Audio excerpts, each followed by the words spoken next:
Hello friends, स्वागत है आपका हमारे चैनल झारखंड स्टडी 99 पर।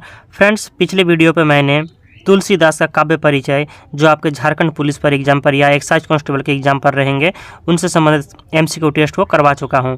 तो आज का जो हमारा फ्रेंड्स वीडियो होगा, अगर आपने हमारे पिछले वीडियो को नहीं देखे जो तुलसीदास का काव्य परिचय से संबंधित एमसीक्यू क्वेश्चन था तो उन्हें देख सकते हैं।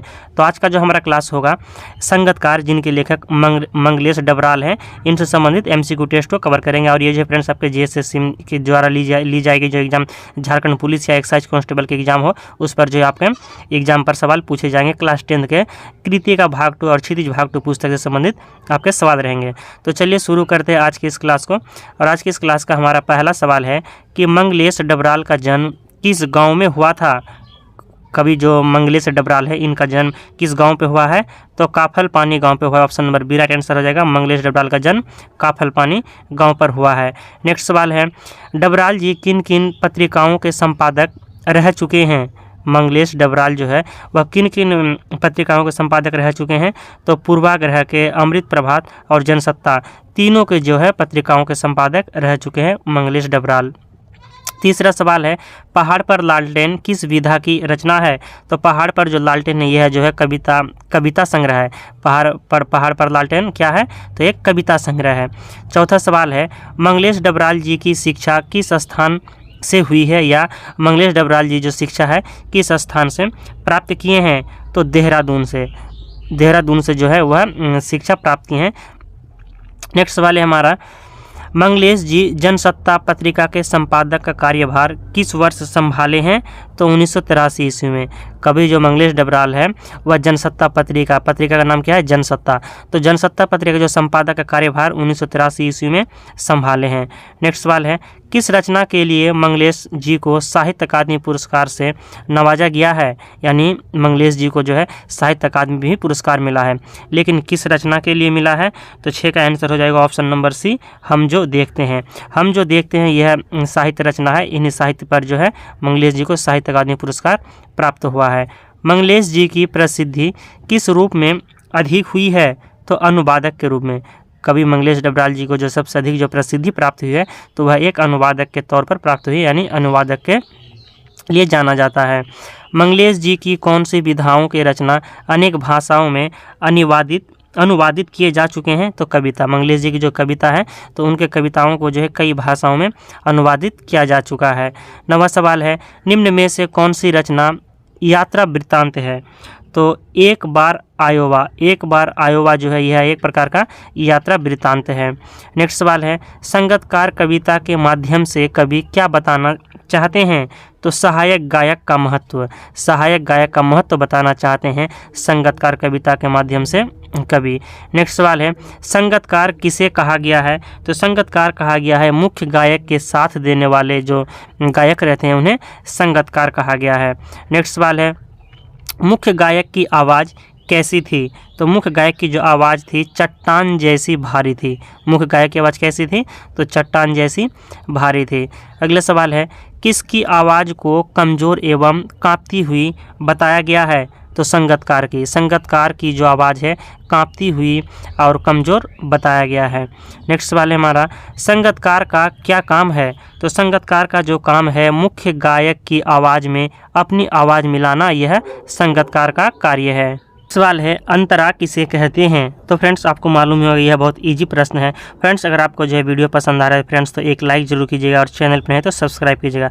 और फ्रेंड्स इस वीडियो को जो है अपने दोस्तों में शेयर भी कीजिएगा। तो यहाँ पर कहा गया है 15वां सवाल की अंतरा किसे कहते हैं? तो अस्थाई टेक को छोड़कर गीत का जो शेष भाग होते हैं उन्हें अंतरा कहा जाता है। अगला सवाल है, संगतकार किसे उसका बचपन याद दिलाता है? तो प्रमुख गायक को जो है संगतकार उसे बचपन याद दिलाता है। नेक्स्ट सवाल है, अस्थाई किसे कहा गया है? तो स्थाई की बात करें फ्रेंड्स तो स्थाई जो है गीत की मुख्य टेक को जो है स्थाई कहा गया है। नेक्स्ट सवाल है, नौसिखिया किसे कहते हैं? तो नौसिखिया कहते हैं जिसने अभी सीखना आरंभ किया हो उन्हें नौसिखिया कहते हैं।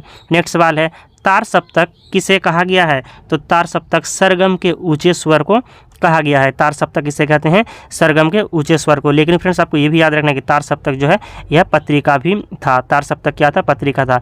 लेकिन यहाँ पर जो है तार सप्तक किसे कहा गया है? संगम के ऊंचे स्वर को विस्तार सप्तक कहा गया है। 20वां सवाल है, संगतकार मुख्य गायक को ढांढस कब बंधाता है?